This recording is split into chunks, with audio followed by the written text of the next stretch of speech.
오늘은 맥주 주일로 감사주일을 지키게 되었습니다. 여러분, 보리 배워보신 적 있죠? 보리가 익어갈 때 보리 냄새가 참 구수합니다. 저는 어렸을 때 그 보리밥을 많이 먹었어요.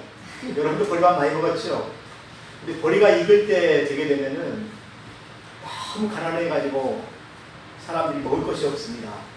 그러니까 보리 이삭을 잘라다가 구워 먹기도 하고 그 잘라서 비벼가지고 그것을 이렇게 먹기도 하고 아무튼 저는 그 보리에 대한 추억이 참 많습니다. 그리고 보리 벨 때 우리 온 가족들이 다 밭에 가서 그 통보리를 막 그 지푸라기를 해가지고 이렇게 구워서 먹기도 하고 또 감자를 거기다 부어서 먹기도 하고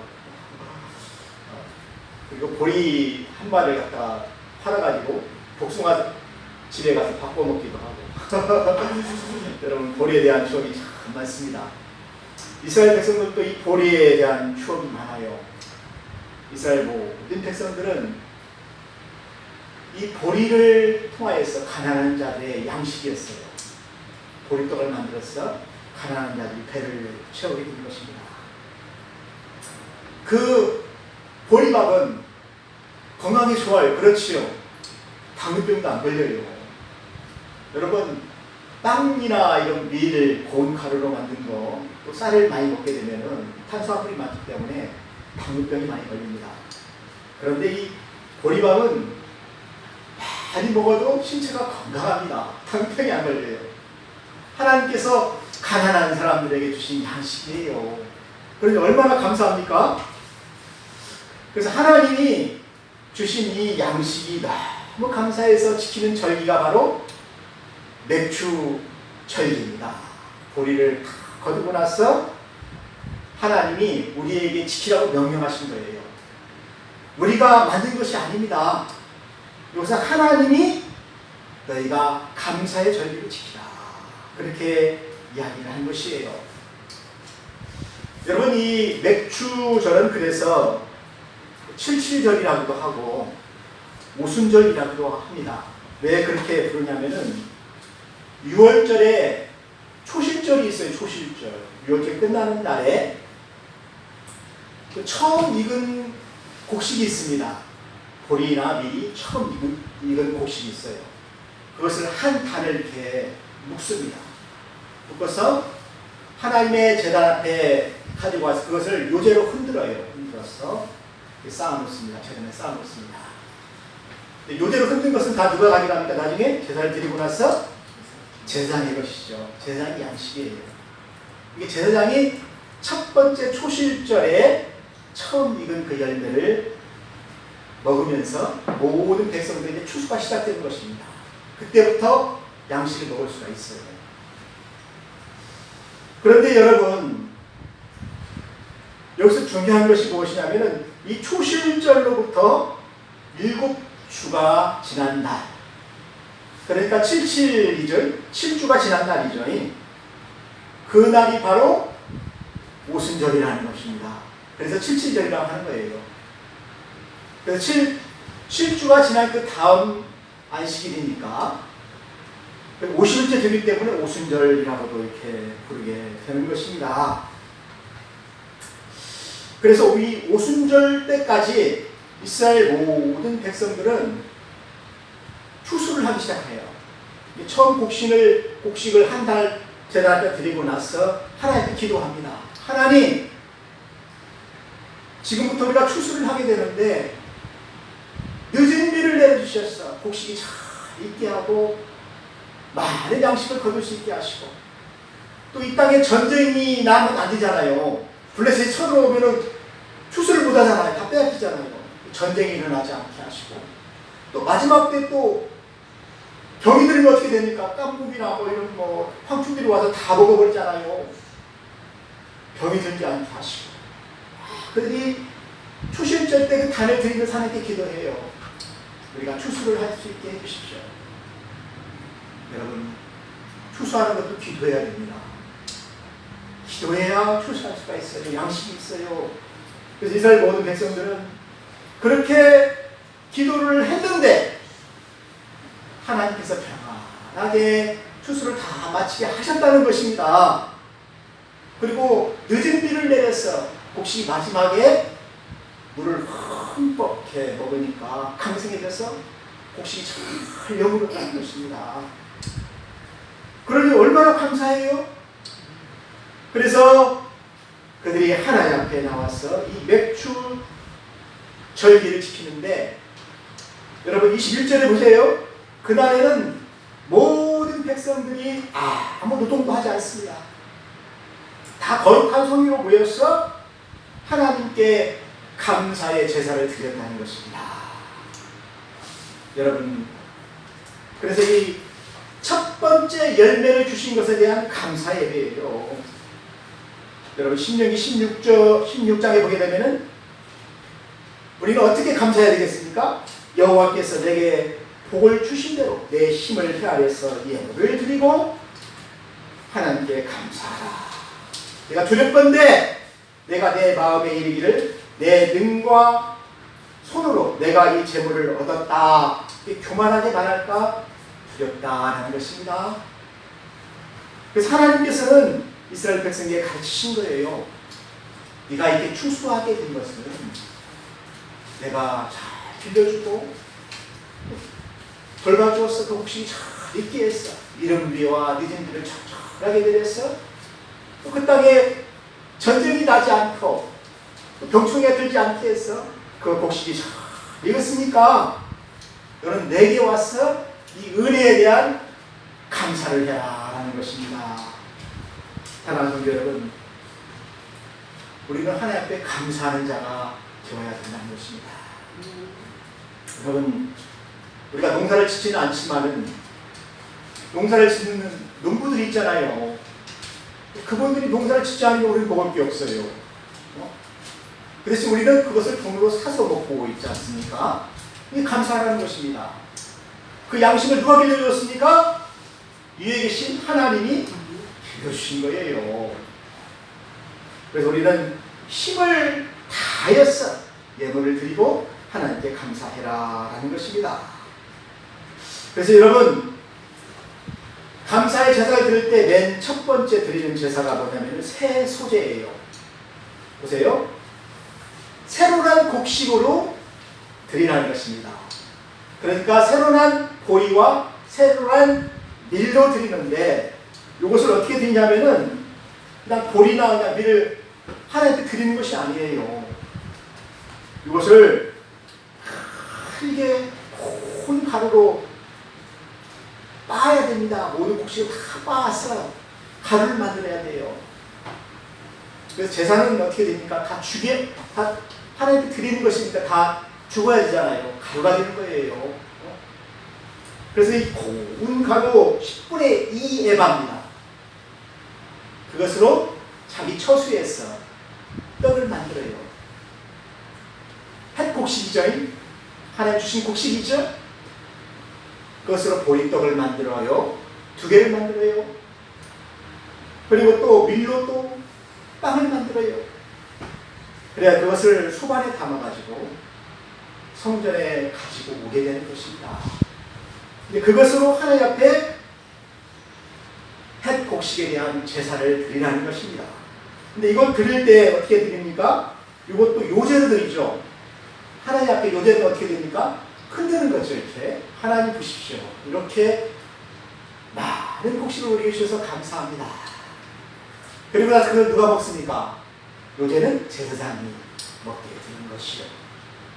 그래서 우리는 새 곡식으로 하나님께 감사를 하는 것입니다. 우리가 추석 때에도 그러잖아요. 하나님께 어떻게 감사합니까? 우리에게 새 곡식을 주신 하나님께 제사를 드리잖아요. 그래서 햇곡으로 해야죠. 햇쌀밥을 지어서 하나님께 감사 제사를 드린다는 것입니다. 여러분, 새 소재를 드릴 때 그들이 어떤 생각을 하겠습니까? 우리는 밭을 갈고 뿌렸어. 기다렸는데 하나님 어떻게 하십니까? 싹이 나게 하시고 또 이른 비를 내리셔서 그것이 자라게 하시고. 여러분, 풋밭에 한번 가보세요. 곡식들이 자라잖아요. 비가 안 오면 자라지를 못해요. 그런데 하나님이 비를 내리시고 햇빛을 주시고 양분을 주시니까 곡식들이 무럭무럭 자라잖아요. 그리고 병충해도 없고 또 늦은 비를 내가지고 이게 또 잘 자라서 곡식이 잘 아물게 되게 되니까 얼마나 감사합니까? 그래서 하나님이 지켜주셨다는 거예요. 하나님이 길러주셨다는 거예요. 그래서 그들이 하나님 앞에 나왔어요. 이 모든 것이 다 하나님의 은혜입니다. 그렇게 감사한 것이요. 올해 2023년도 보게 되면은 우리가 첫 해 1월 달에 어떻게 기도합니까? 하나님, 올 한 해에도 우리에게 복을 내려주십시오. 우리 자녀들을 지켜주십시오. 우리 가족을 지켜주십시오. 모든 사업들이 다 잘 되게 해주십시오. 기도하잖아요. 근데 지금까지 어떻게 했습니까? 하나님이 6개월 동안 잘 지켜주셨잖아요. 그것을 감사하라는 거예요. 몇 주 전에는 반년 동안 하나님 나를 어떻게 지켜주셨는가를 잘 생각하면서 이 모든 것이 다 우연이 아니고 하나님의 은혜였구나. 은혜였구나. 내가 이렇게 먹고 살고 이렇게 평안하게 살 수 있는 것도 은혜였구나. 이렇게 많은 곡식을 우리에게 주신 것도 다 우연이 아니에요. 하나님의 은혜라는 것입니다. 여러분 그렇게 생각합니까? 그래서 은혜에 감사를 하는 것입니다. 그래서 이스라엘 모든 백성들은 보리와 비를 다 꽃간 안에 데리고 나서 큰 잔치를 벌이는 거예요. 하나님 앞에 나와서 그들이 먹고 마시면서 감사의 절기를 지킨 것이 바로 맥주 주일이라는 것입니다. 그리고 두 번째 그들은 이제 새 소재를 드리고 나서 두 번째 드리는 제사가 바로 번제예요. 번제는 은체물들을 불에 다 태우지 않습니까? 보세요. 이 번제를 가지고 어떻게 드립니까? 어린 양 7마리와 어린 숫소 1마리와 숫양 2마리를 번제로 드리는데 이것들은 다 무엇입니까? 그 해에 난 것으로 해야 돼요. 늙은 것들이 많습니다. 그 해에 난 것으로 그래야 하나님께서 길러주신 것에 대한 감사지요. 네? 그 해에 대한 감사지요. 그래서 그것을 번제로 다 하나님께 태워서 드릴 때 그 향기가 하늘로 올라가게 되는 거예요. 그 향기로운 제물이 하나님 앞에 상달되게 되는 것입니다. 그래서 이 번제라는 그 의미가 자기를 헌신하여서 다 불을 태우는 거예요. 저물이 다 타잖아요. 그래서 이 헌신제의 것은 하나님 아버지 우리에게 이렇게 많은 사랑을 주시고 우리를 지켜주시고 양식을 주시고 그래 너무 감사합니다. 내가 하나님 앞에 이제 온전히 하나님만 사랑하고 온전히 하나님께 헌신하겠습니다라는 결단이에요. 네. 여러분 하나님 여러분 사랑하셨지요? 네. 여러분 가족들 사랑하셨죠? 그러니까 여러분들도 하나님께 헌신해야 된다는 것입니다. 감사해야 된다는 것입니다. 여러분들은 맥주절에 이런 하나님의 사랑과 은혜를 생각하면서 내가 하나님 앞에 더 크게 일해야 되겠다. 그렇게 결심하시기를 주의 이름으로 축원합니다. 네. 그리고 세 번째 드리는 제사가 바로 이 속죄제입니다. 왜 맥주절 때 하나님께서 이 속죄제를 하게 되냐면 하나님 죄를 싫어하세요. 싸우는 것을 싫어하세요. 죄가 있는 것을 싫어하세요. 그래서 이 죄를 씻어야 된다는 것입니다. 그래서 하나님께서 속죄제를 드리는데 숫 염소 하나로 그들을 위하여서 속죄제를 드리면서 너희들이 애굽의 종 되었던 때를 기억하면서 이 규례를 지켜라. 자, 우리가 매일 살면서 불평할 때가 얼마나 많습니까? 하나님 앞에 불평할 때도 많지요. 하나님 왜 이러십니까? 불편하잖아요. 또 사람들에게 불편할 때도 있어요. 섭섭하니까. 또 서로 싸울 때도 있어요. 싸울 때도 있어요. 예. 그럴 때 우리가 어떻게 해야 되겠습니까? 그 모든 죄를 위하여서 우리가 속죄제를 드려야 된다는 것입니다. 그리고 네 번째로 드리는 제사가 있는데 바로 이것이 바로 화목제예요. 하나님께서는 화목하기를 원하시는 거예요. 하나님과 화목하고 서로 가족들 간에 화목하고 서로 이웃들 간에 화목하고. 그래서 화목제는 재물을 하나님께 다 드리는 것이 아니에요. 하나님께 신고만 하고 그 재물을 어떻게 합니까? 제사를 드리고 나서는 다 물려서 그 재물을 같이 나누는 거예요. 제사장이 가져가는 것이 바로 요제죠. 그것을 가져가고 또 거기 남은 사람들이 같이 먹게 되는 것입니다. 그래서 어려운 이웃들과 함께 같이 먹고 마시는 거예요. 그래서 맥주절 때에는 큰 잔치예요. 풍성한 잔치예요. 그래서 어려운 사람들도 거기에 다 나와서 양식을 먹으라는 것입니다. 그래서 맥주절 때에는 아주 풍성합니다. 하나님께서 맥주절 때 우리에게 명령하신 것이 있어요. 너희 땅에 곡물을 벨 때에는 밭 모퉁이까지 다 베지 말고 또 떨어진 것도 줍지 말라. 그것을 가난한 자와 거류민을 위하여 남겨두라. 맥주절 때 이것은 다 주라는 것입니다. 나눠주라는 것입니다. 그리고 맥주절 때에는 제사장 몫이 있어요. 제사장도 먹고 살아야 하잖아요. 가져가는 양식이 있어요. 그런데 이 제사를 드리지 않으면 제사장들이 먹을 것이 없으니까 성전에서 일을 하지 못하고 농사 지으러 가고 어디 일하러 가고 그렇게 되면 어떻게 됩니까? 성전을 떠나게 되는 것이요. 그래서 제사장들은 하나님께서 주신 양식을 먹어야 된다는 것입니다. 그래서 이 감리교 같은 경우에는 그 감독제가 되어가지고 모든 제사장들에게, 주의 종들에게 양식을 나누어 주는 그런 제도가 있어요. 여러분, 저는 오늘 이 맥주절 설교를 하면서 여러분들이 꼭 기억해야 될 것을 다시 한번 생각해 봤습니다. 하나님께 감사하는 사람이라는 것입니다.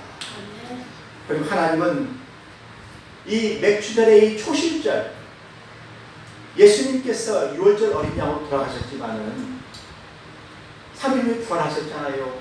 그 부활의 첫 열매가 되었어요. 그래서 부활의 첫 열매가 되어서 어떻게 합니까?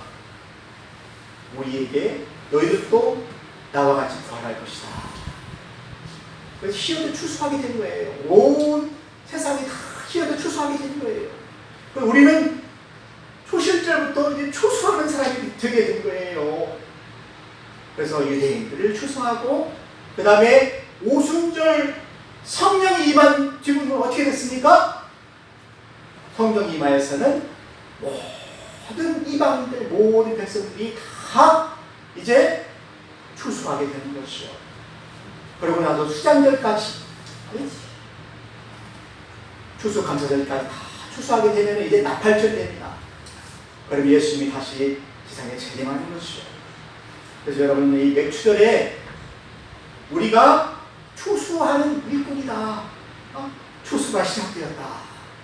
추수를 주신 것을 감사하는 저희가 되시기를 주의 이름으로 축원합니다. 같이 기도하겠습니다. 하나님 아버지 감사합니다. 우리에게 처음 익은 열매로 하나님께서 주신 것을 감사하는 절기를 지키게 하신 것을 감사합니다. 맥주절을 통하여서 우리가 성령의 큰 은혜와 축복을 누리게 하여 주옵소서. 예수님의 이름으로 기도했습니다. 아멘.